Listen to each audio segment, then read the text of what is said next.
Hello and welcome back to my channel. My name is Kana and this is Jar of Fireflies, where I make videos all about my life as an Orthodox Jewish homeschooling mother of 3. And today we're going to be doing a part 2 of our Q&A about hair covering.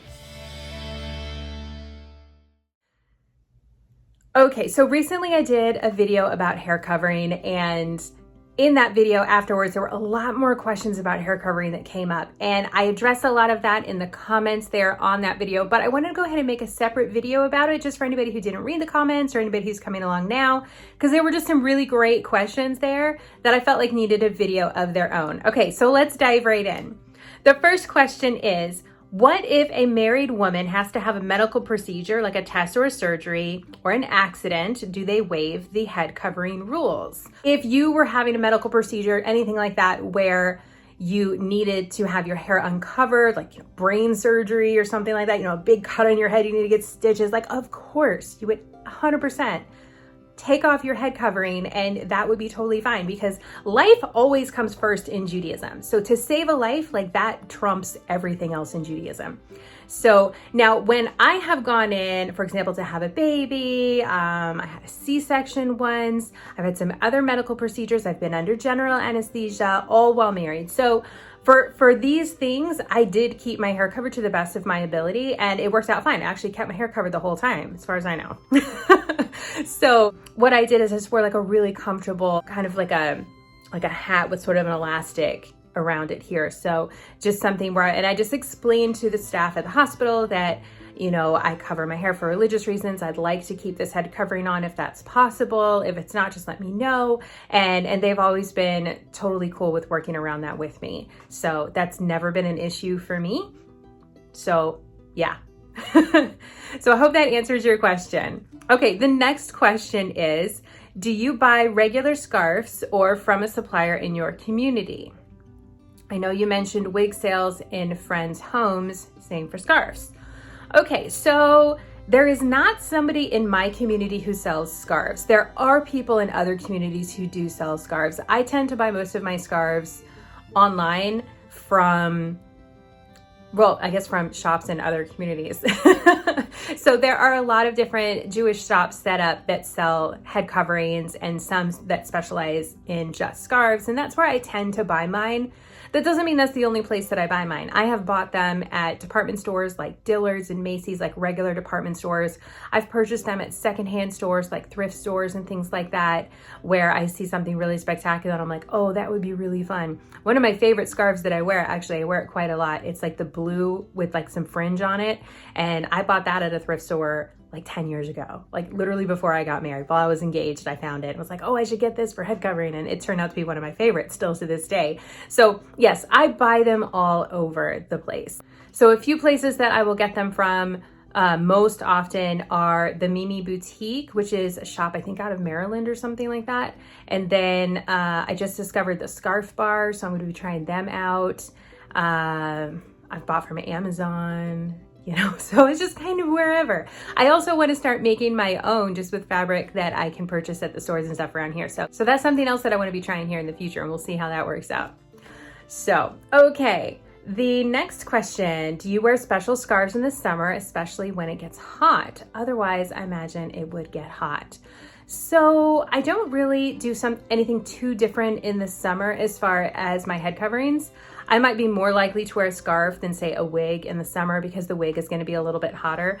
But in general, I like to wear cotton scarves most of the time, and those are really comfortable and breathable. And it actually kind of like, especially because, I live in Texas where the heat can be kind of oppressive and the sun can be like really oppressive. So it's actually kind of nice to have that scarf on. It's kind of like wearing a hat in the sun where it takes some of that heat from the sun off of you.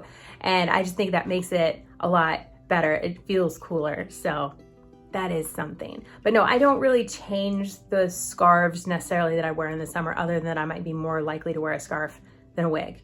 But I'm more likely to wear a scarf than a wig anyways. Okay, the next question. Do you miss going to the beach or pool, or can you go? I can go, and I do go. We tend to go swimming at private pools, like in somebody's backyard, which where I live is really common. Like we don't have a pool, and that's like kind of where like the odd ones out. so many people in Texas have pools. It's just like a thing here. So it's very easy just to go to a friend's house and go swimming. So it's like private, or I'll go to my parents' house. They have a pool. They don't live too far from me. There's been other times where the community has rented out a pool and hired female lifeguards and I can go. So it's like women's only swimming basically. So no, I don't miss swimming because I do still definitely go swimming. We also go swimming at the creek and at lakes and things like that. So yeah, that is no problem at all. I do wear a modest swimsuit. It's a skirt that goes down to my knees and it's a shirt that, you know, comes up to here and covers my elbows. And yes, I do cover my hair also when I swim. And as far as hair coverings when I swim, let's dive into that for a second. I will usually wear, I mean, I've tried a lot of things with swimming. I've worn a swim cap, which to me, growing up as a competitive swimmer was not a big deal, but they're not as comfortable just for like playing. And I don't know, it's like kind of weird at the pool to see somebody just add it as a swim cap. But then I guess it's weird to see someone swimming in a skirt too. So there's that. But I tried wearing a swim cap, and if I'm swimming laps, I'll totally wear a swim cap, but that's it as far as that goes. I have a large sun hat that I like to wear, but then I don't really want to get that wet. So that's just something I'll wear if I'm like in the creek or sitting in the backyard with the kids in a little kiddie pool or something like that. My favorite thing to go swimming in, and just when I'm going swimming in the pool, is honestly just something like this. And then what I will do with it is I'll tuck the back part under, and then I'll tie these up around the top. So then the whole thing is up, and then I can keep it drier a little bit longer. So, but then I can go totally underwater and it's no problem. And I'll just wear one that I don't care so much about, like an older one or kind of a raggy one or something like that. And then it's not a problem to get it wet. I don't care if it gets ruined or anything like that, but it's never been an issue. So yeah, I totally go swimming. I'll go under the water, and yeah, I just keep my hair covered. Okay, the next question is, I imagine you save a lot on hairdressing at salons, or do you go there for trimming? I don't. I cut my own hair. My hair is really straight, so it's not difficult at all to cut my hair. But if I wanted to go to a salon, I would just go either to a private home. I have a friend who cuts hair out of her home, or I would go to a salon that had a private room, which is totally a thing for those of you who don't know. So yeah, I guess I save money. I mean, I don't know. I'm not really one to go and get my hair cut very often anyways. And I cut my hair long before I started covering it. So that's not, I don't know if I'm really the right person to answer that question, but like for me personally, no, it doesn't really make a difference to me. But most of my friends do go get their hair cut either in a private home or at a salon with a private room. So they are still going and getting their hair cut at various places. So, okay, the next question is a good wig very expensive? In my opinion, yes. I mean, expensive is all relative and all, but I find a good wig to be very expensive. I know people who spend upwards of $3,000 on a wig. And this just blows my mind. This is like, what? I would say a very decent, very nice wig, similar to what I have, would be around $1,200. So I still consider that to be very expensive, but you know, it's a purchase that is going to last you for many years. And then since I don't wear mine as often as most people, it lasts me even longer. So I don't expect to be buying a new wig anytime soon. Okay, the next question is, does wearing a wig affect my natural hair? There were a few comments kind of around this, like, you know, thinking about like covering your hair, like how does that affect your hair? I think there was generally a concern, like, does it affect your hair like in a negative way? And for me, no, I have not found that to be the case. For anybody that I know, I have not found that to be the case. And yes, we do totally talk about these things. So yeah, I actually think my hair looks better most of the time. It's not getting any sun damage or anything like that. I'm not washing it all the time as much as I used to.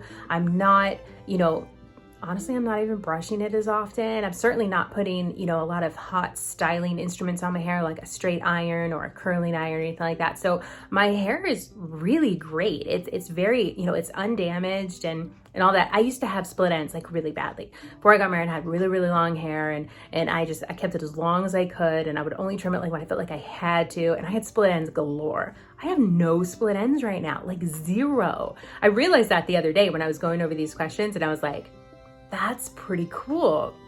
So yeah, my hair is incredibly healthy. I don't have any issues with like my hair falling out or anything like that. Now, that's not to say that there aren't some people out there that do have these issues, but I certainly don't, and those that I know don't. So in my limited experience, that has not been an issue. Okay, the next question is, do I have different scarves for different outfits? Kind of. I definitely try to match my scarves to my outfits, but I don't have like a particular scarf that I only wear with this, or this outfit I will only wear this scarf with. Most of the time I'm kind of mixing it up. So like I have like kind of my blues and greens and those kind of scarves, and I have like kind of my blacks and grays and those kind of scarves. So if I'm wearing like black and gray, I'm not gonna wear like a navy blue scarf with it. But if I'm wearing, you know, so like today I'm wearing a black skirt, this gray shirt, and then this is it's like a shade of black. It's not like a jet black. I prefer like a jet black, but it is a shade of black, and it's got this kind of cool shimmer in it. So I figured the shimmer, because it kind of gave it a little oomph in the outfit today. So it wasn't just like completely like gray and black. But this is also the kind of outfit that I might put on like a purple headscarf with if I just feel like I really need to liven it up. But yeah, I wouldn't wear like earth tones with it necessarily, because, you know, so yeah, I try to match the scarves to my outfits for sure, but I don't have like particular scarf for particular outfit. Like I'll mix it up the same way that I would mix up like tops and bottoms and things like that. So. Okay, the next question is, has anyone ever asked me if I shave my head? No, nobody has ever asked me if I shave my head. Nobody's ever really even asked me like what my hair is like underneath my scarf, really. Not that I can really recall, at least. But no, I definitely don't shave my head. I do not know anybody who shaves their head, who covers their hair. We still want to look pretty, especially for our husbands. It's a big deal to look beautiful for your spouse. So I definitely want to look pretty for my husband, and a shaved head is not really what he's into. Now, where this is coming from, I don't know if you've seen the show Unorthodox on Netflix. I've never really talked about that show on this channel, but in that show, she shaves her head when she gets married, and that is a thing in like one sort of like subgroup of Orthodox Jews. So there's a lot of different kinds of Orthodox Jews, and that's like one type, and it's not a very big type. It's just, I mean, there's just tons of different kinds of Orthodox Jews, you know. So that's one kind. They shave their heads. That's what they do. That's not what I do. That's not what people in my community do. But I guess it's an option. I mean, you can do whatever you want with your hair. It's your hair, but it's just, I definitely don't. Okay, the next question is, can I dye my hair? Absolutely. Of course I can. I know women who cover their hair and they dye their hair. I personally don't. I'm just not that into that. I used to dye my hair before I got married, and then once I started covering my hair, I just let it grow out and I don't dye it anymore. But I totally could if I wanted to. I almost did once, but then I didn't. I changed my mind. I'm glad that I didn't do it. So, but yeah, I absolutely could dye my hair if I wanted to. Like I said, I know plenty of people who do both like fun colors. They'll have like, I don't know, like, you know, like pink or whatever underneath their shade tool and everything, or people who just dye their hair like a natural color because they don't want the gray to show or anything like that. So yeah, totally a thing. Next question, would a widow still cover her hair? Yes, a widow would definitely still cover her hair.